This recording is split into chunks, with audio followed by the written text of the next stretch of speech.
Hello guys, welcome back. अब हम पढ़ेंगे रिप्रोडक्शन क्लास 10। ठीक है। अभी हमने क्लास 7 में भी रिप्रोडक्शन पढ़ा था इन प्लांट्स, और अब हम पढ़ेंगे थोड़ी सी को और वाइडर लेवल पे और इन ह्यूमंस एज वेल। ठीक है। तो क्या होता है कि जो क्रोमोसोम्स होता है न्यूक्लियस में, उसमें क्या होती है, इनहेरिटेंस की इंफॉर्मेशन होती है, राइट।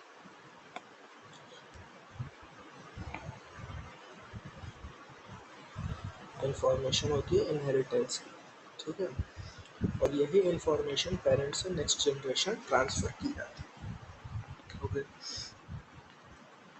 अच्छा, ये ट्रांसफर की जाती है किस फॉर्म में? तो डीएनए के फॉर्म में, जिसको हम बोलते हैं डीऑक्सीरिबो न्यूक्लिक एसिड। ठीक है। तो जो डीएनए होता है सेल में, वो इंफॉर्मेशन सोर्स होता है मेकिंग प्रोटीन। प्रोटीन्स कैसे बनेंगे नए बॉडी में, उसकी इंफॉर्मेशन होती है डीएनए में। तो अगर ये इंफॉर्मेशन चेंज हो जाएगी तो प्रोटीन बनने का जो तरीका है वो चेंज हो जाएगा, और इस डीएनए में जितना अल्टर होगा उतना ही नई बॉडी डिजाइन में भी चेंजेस आ जाएंगे। ठीक है। प्रोटीन में अगर चेंज हुआ तो different proteins will eventually lead to altered body design. Therefore, a basic event in reproduction is the creation of a DNA copy.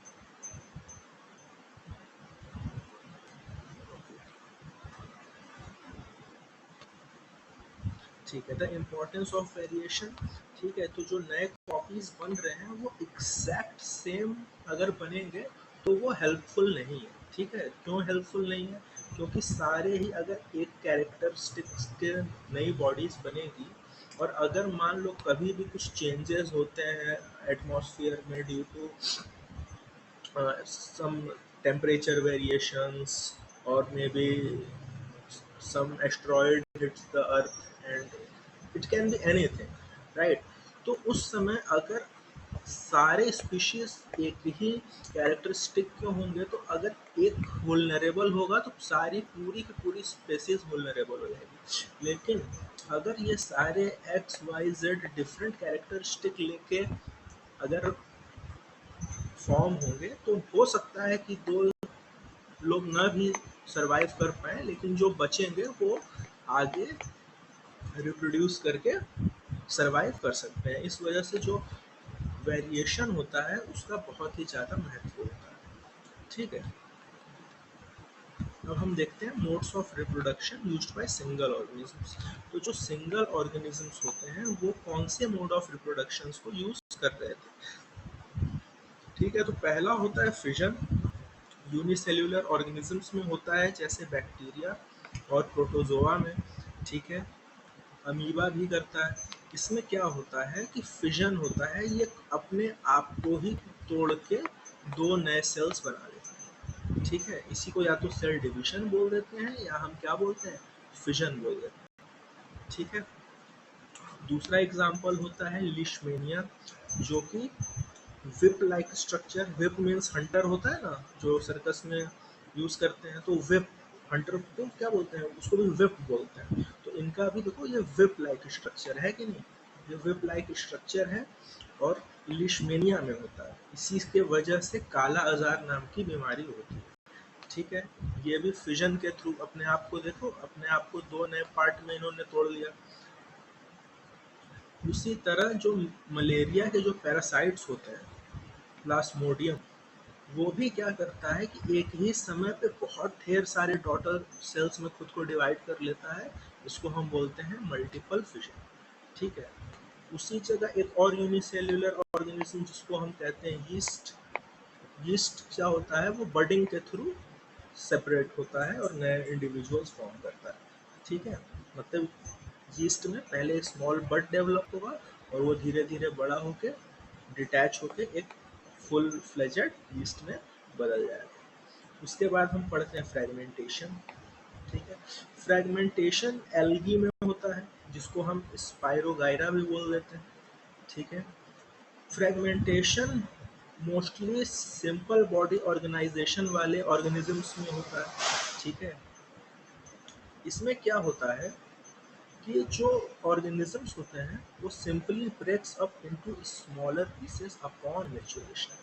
ठीक है।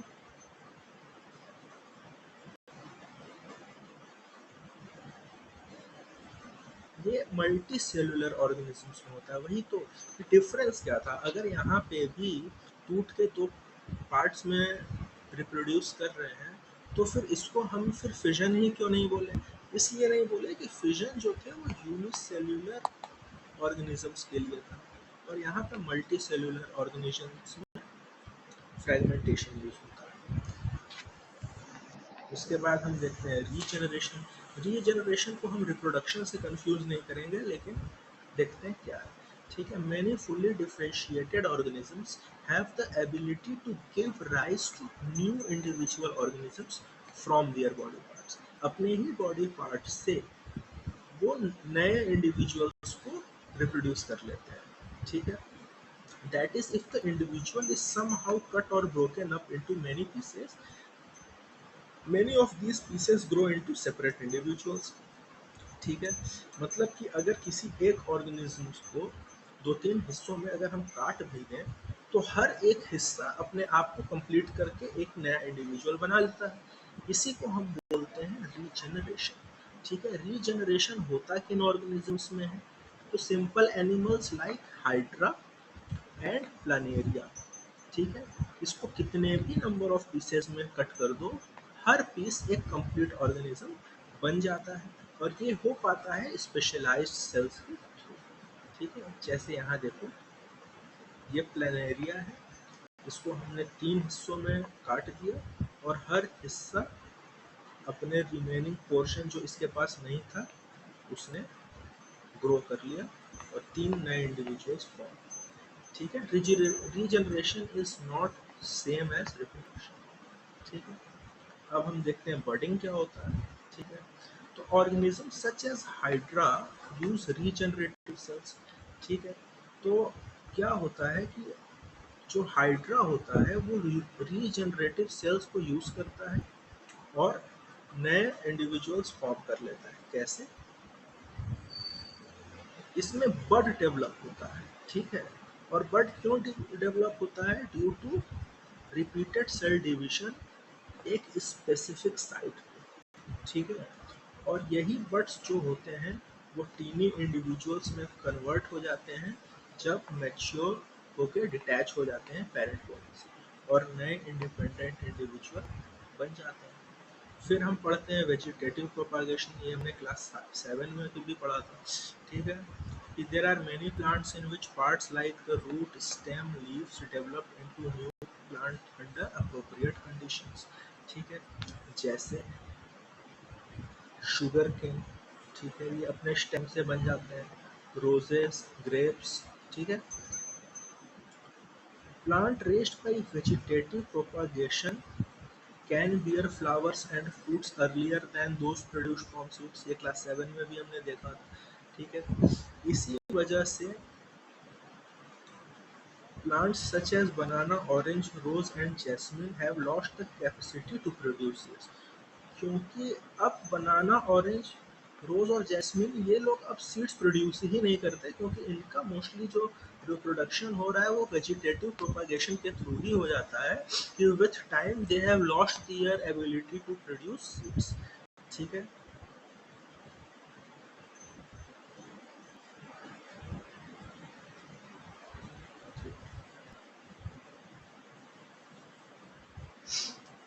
ठीक है, उसके बाद हम देखते हैं टिश्यू कल्चर।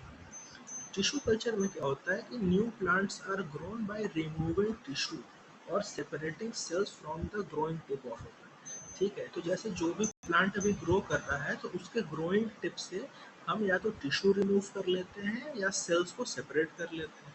ठीक है, the cells are then placed in an artificial medium where they divide rapidly to form a small group of cells or callus। ठीक है, तो अब इसी रिमूव्ड टिश्यू या सेल को हम आर्टिफिशियल मीडियम में रखते हैं जहाँ पे वो रैपिडली ग्रो करते हैं और एक छोटा सा ग्रुप बना लेते हैं सेल्स का, जिसको हम कैलस बोलते हैं। The callus is transferred to another medium containing hormones for growth and differentiation। अब ये कैलस है, इसको हम एक और मीडियम में ले आके रखेंगे जिसमें ग्रो करने के लिए इसेंशियल हार्मोन्स और डिफरेंशिएशन के लिए जो भी हार्मोन्स की ज़रूरत है हम वो प्रोवाइड कराएंगे अनदर मीडियम में। ठीक है, उसके बाद the plantlets are then placed in the soils, और अब इस प्लांटलेट्स को हम सॉइल में प्लेस कर देंगे और फिर ये क्या होगा कि एक मैच्योर प्लांट में ग्रो कर जाएगा। ठीक है। टिश्यू कल्चर के थ्रू हम एक प्लांट्स को हम ग्रो करा सकते हैं अंडर डिजीज फ्री कंडीशन, और this technique is commonly used for ornamental plants. तो टिश्यू कल्चर जो है वो ऑर्नामेंटल प्लांट्स के लिए भी बहुत के लिए यूज करते हैं। ठीक है। स्पोर फॉर्मेशन क्या होता है, ये भी हमने पढ़ा ही था कि स्पेसिफिक रिप्रोडक्टिव पार्ट को हम आइडेंटिफाई कर सकते हैं। ठीक है। स्पोर फॉर्मेशन किस में होता है, राइजोपस में होता है। ठीक है। राइजोपस में होता है स्पोर फॉर्मेशन, इसमें बस इतना ही होता है। ठीक है। अब हमको देखना है सेक्सुअल रिप्रोडक्शन। ठीक है। सेक्सुअल रिप्रोडक्शन में भी sexual reproduction in flowering plants. ठीक है। तो जो the reproductive parts of angiosperms are located in flower. ठीक है। तो जो एंजियोस्पर्म्स होते हैं उनका जो रिप्रोडक्टिव पार्ट्स होता है वो किस में होता है, फ्लावर्स में होता है। ठीक है। हमको पता है फ्लावर के डिफरेंट पार्ट्स होते हैं, सेपल्स, पेटल्स, स्टैमेंस एंड पिस्टल्स। तो जो स्टैमेन एंड पिस्टल्स होते हैं वो रिप्रोडक्टिव पार्ट ऑफ फ्लावर्स होते हैं, जिसमें जर्म सेल्स होते हैं। ठीक है। फ्लावर यूनिसेक्सुअल हो सकते हैं, जैसे पपाया, वाटरमेलन, कॉर्न एक्सेट्रा। ठीक है। या फिर वो इधर स्टैमिना और पिस्टल, मतलब या तो सिर्फ स्टैमिन होगा और या तो सिर्फ पिस्टल होगा, ऐसे कोई यूनिसेक्सुअल बोल देते हैं। या फिर जो फ्लावर होंगे वो बाइसेक्सुअल हो सकते हैं, जैसे हिबिस्कस, मस्टर्ड, पेट्यूनिया। ठीक है। जिसमें स्टैमिन और पिस्टल दोनों होता है। स्टैमिन मेल रिप्रोडक्टिव पार्ट होता है और पोलन ग्रेन प्रोड्यूस करता है जो कि येलो कलर के होते हैं। ठीक है। उसी तरह जो पिस्टिल होता है वो सेंटर ऑफ द फ्लावर होता है, और ये फीमेल रिप्रोडक्टिव पार्ट होता है। इसमें 3 पार्ट्स होते हैं। जो नीचे का फूला हुआ भाग होता है उसको ओवरी बोल देते हैं, जो मिडिल इलोंगेटेड पार्ट होता है उसको स्टाइल बोल देते हैं, और जो टर्मिनल होता है जिसको बहुत चिपचिपा होता है उसको स्टिग्मा बोल देते हैं। ओवरी में ओव्यूल्स होते हैं और हर ओव्यूल में एक अंडा होता है। ठीक है। The male germ cell produced by pollen grain fuses with female gamete present in the ovule. ठीक है। The fusion of the germ cells or fertilization gives us the zygote। ठीक है। तो जब ये germ cells यानी कि मेल और फीमेल के जब गैमेट्स फर्टिलाइज होते हैं तो जाइगोट फॉर्म करता है, और यही zygote are capable of growing into new plant. ठीक है। तो जो पोलेन होते हैं वो ट्रांसफर किए जाने की जरूरत होती है from stamen to the stigma. ठीक है। अगर ये ट्रांसफर एक ही फ्लावर में हो रहा है तो इसे सेल्फ पॉलिनेशन कह देते हैं। ठीक है। और अगर पोलन ट्रांसफर हो रहा है एक फ्लावर से दूसरे पे तो इसको क्रॉस पॉलिनेशन कह देते हैं। फर्टिलाइजेशन के बाद जो जाइगोट होता है वो सेवरल टाइम डिवाइड होता है एक एम्ब्रियो बनने में। ठीक है। जो ओव्यूल होता है वो एक टफ कोट डेवलप कर लेता है और धीरे धीरे ये ग्रेजुअली कन्वर्ट हो जाता है सीड में। ठीक है। और यही ओवरी ग्रो करके पकने के बाद फ्रूट बन जाता है। ठीक है। उसके बाद the seed contains the future plant. ठीक है। और embryo which develops into a seedling under appropriate condition. This process is known as germination. Okay. उसके बाद रिप्रोडक्शन इन ह्यूमन बीइंग्स देखना है। इसमें most of the portion actually मैं time बचाने के लिए नहीं बताऊंगा, क्योंकि मोस्टली तो सबको पता ही होता है, ऑब्वियस ही होता है। और जो इम्पोर्टेंट चीज़ें मैंने अंडरलाइन की हैं वो मैं ज़रूर से डिस्कस कर लूँगा। अदरवाइज मोस्टली सब चीज़ we all know actually. The thing is that and this video is just for saving time. तो बस शॉर्ट में देख लेते हैं कि मैंने क्या क्या इसमें अंडरलाइन किया है। ठीक है। तो जो जर्म सेल्स या स्पर्म का फॉर्मेशन होता है वो टेस्टिस में होता है। ठीक है। और ये नीचे होते हैं हमारे, और वहाँ होने का कारण ये होता है कि लो टेम्परेचर में स्पर्म फॉर्मेशन अच्छा होता है। ठीक है। जो टेस्टिस का काम होता है वो हार्मोन सिक्रीट करना, और उस हार्मोन का नाम होता है टेस्टोस्टेरोन। जो टेस्टोस्टेरोन होता है वही हमारे अंदर चेंजेस लाता है हमारे अपीयरेंस में। ठीक है, जब हमारी प्यूबर्टी हिट होती है, जब हम टीनेजर बनते हैं, तो हमारे बॉडी में जो चेंजेस आ रहे होते हैं, जैसे मूंछ आ जाना, आवाज भारी होना, लंबाई और बढ़ना, ऑल दीज थिंग्स, तो ये टेस्टोस्टेरोन की वजह से होता है। ठीक है, अब जो स्पर्म फॉर्म होता है, ठीक है, वो the sperm forms are delivered through vast difference which unites the tube coming from the urinary bladder। ये फिगर से समझने वाली चीज है कि जो टेस्टिस में जो स्पर्म फॉर्म हो रहा है, ठीक है, वो वास्ट डिफरेंस के थ्रू होके जाती है। ठीक है, और कहाँ पे मिलती है ये? इस पोजीशन पे, हमारे यूरेथ्रा से, right. The urethra thus forms a common passage for both the sperm and urine। ठीक है, all along the path of the vas difference, glands like prostate and semi-vesicles add their secretion so that sperms are now in fluid, which makes their transport easier, and this fluid also provides nutrition। ठीक है, तो अब क्या है कि जब sperm wash difference से हमारे यूरेथ्रा तक का जर्नी करता है, उसके रास्ते में दो ग्लैंड्स भी पड़ते हैं। एक ग्लैंड का नाम होता है प्रोस्टेट ग्लैंड और एक ग्लैंड का नाम होता है सेमिनल वेसाइकल। तो जब हमारा स्पर्म ट्रैवल करता है और ये ग्लैंड से जो सिक्रीट होता है, वो उसको थोड़ा फ्लूइड बना देता है, जिससे कि स्पर्म ट्रैवलिंग का प्रोसेस और इजी हो जाता है, राइट। तो इसमें कुछ न्यूट्रिशंस भी होते हैं। Sperms are teeny bodies that consist of mainly genetic material and long tail that helps them to move towards the female germ cells। Okay, अब हमको देखना है फीमेल रिप्रोडक्टिव सिस्टम। तो द फीमेल जर्म सेल्स और eggs वो कहाँ बनते हैं? ओवरी में बनते हैं। Where is the ovary? This is the ovary. Okay, when a girl is born, तो ovaries already contain thousands of immature eggs। तो जब एक बच्ची का जन्म होता है, एक लड़की का जन्म होता है, तो इस ओवरी में already thousands of immature eggs present होते हैं। और जब वो लड़कियां प्यूबर्टी रीच करती हैं, तो इन्हीं 1000 एग्स में से हर मंथ एक एक एग क्या होता है? वो मैच्योर होना स्टार्ट कर देता है। ठीक है, one egg is produced every month by one of the ovaries, क्योंकि दो ओवरी होती हैं, तो एक ओवरी हर महीने में एक बार एक एग प्रोड्यूस करता है। तो the egg is carried from the ovary to the womb through a thin oviduct और फेलोपियन ट्यूब। तो अब जो एग है, तो वो ओवरी से वूम तक कैसे जाएगा? एक ओविडक्ट के थ्रू, जिसे हम क्या बोलते हैं? Fallopian tube. ठीक है, तो जैसे यहाँ पे एग का फॉर्मेशन हुआ, और वेयर इज ओवरी?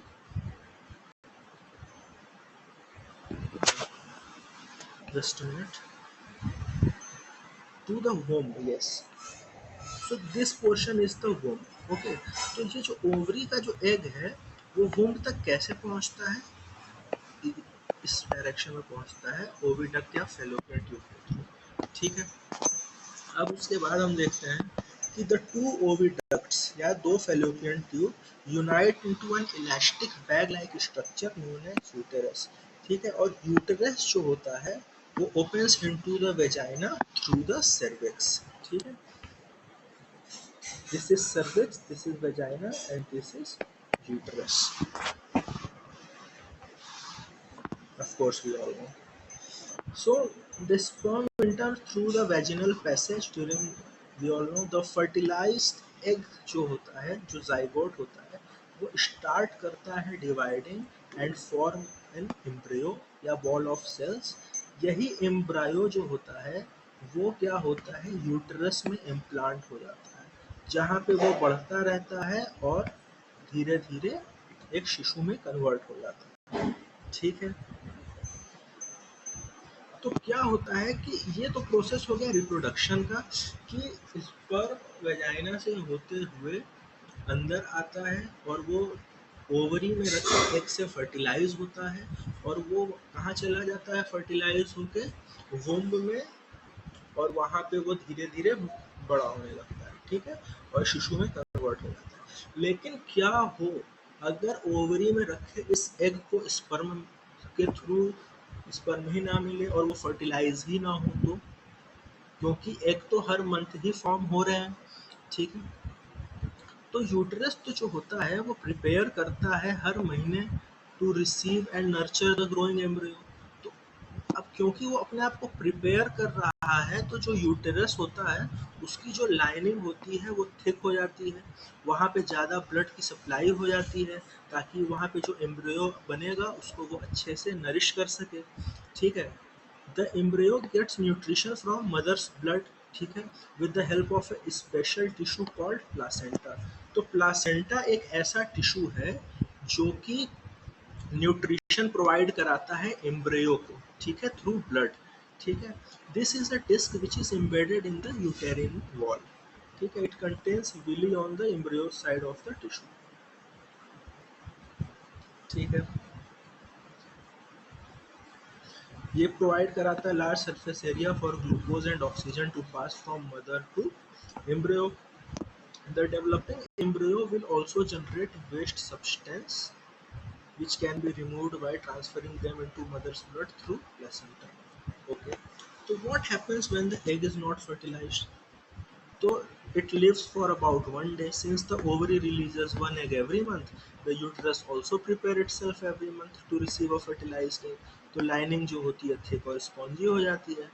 अब अगर क्या हुआ कि अगर एग मिला ही नहीं, फर्टिलाइजेशन हुआ ही नहीं, तो जो अभी लाइनिंग यूरेथ्रा या यूथरा जो बोलते हैं उसकी मोटी हो गई है बच्चे को रिसीव करने के लिए, अब ऐसा होगा नहीं, तो इस लाइनिंग की कोई ज़रूरत नहीं होगी, तो ये लाइनिंग धीरे धीरे ब्रेक करेगी और बाहर आ जाएगी वजाइना के ब्लड और म्यूकस के फॉर्म में। ये साइकिल जो होती है हर महीने होती है और इसी को मेंस्ट्रुएशन बोलते हैं। ये 2 से 8 दिन के बीच लास्ट करता है। रिप्रोडक्टिव हेल्थ, वही साफ सफाई रखना चाहिए और प्रोटेक्शन यूज़ करना चाहिए, ये तो सबको ही पता है। नहीं तो बैक्टीरियल इन्फेक्शंस हो सकते हैं, गनाइलिया या सिफिलिस जैसे बैक्टीरियल इन्फेक्शंस हो सकते हैं, और वायरल इन्फेक्शंस हो सकते हैं, वॉर्ड्स और HIV एड्स जैसे, ठीक है। तो इसमें इंपॉर्टेंट चीज़ नोटिस करने की ये है कि वॉर्ड्स और HIV एड्स वायरस हैं, वायरल इन्फेक्शंस हैं, और गोनोरिया और सिफिलिस बैक्टीरियल इन्फेक्शंस हैं। ओके, और ये सब बाकी भी और, so thank you for watching.